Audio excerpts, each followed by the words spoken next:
Today is Friday, July 14th, 2023, and there's a thunderstorm warning, storm warning here in Port Huron, Michigan. And I'm facing south there. Over here is facing east towards Canada, south, and west. And the clouds are really getting dark here. It looks like it's coming from the north. I'll go out here and this is over my apartment here.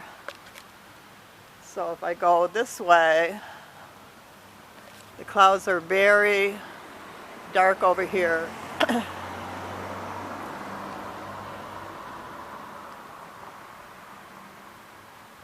My apartment here.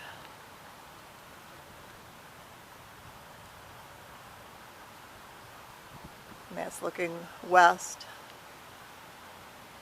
south, and east.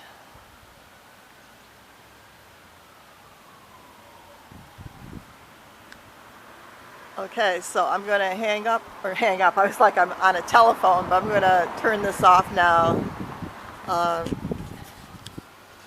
This is Joanne Marie Rumford in Port Huron, Michigan. Be safe. Today is Friday, July 14th, 2023 in Port Huron, Michigan. Bye now.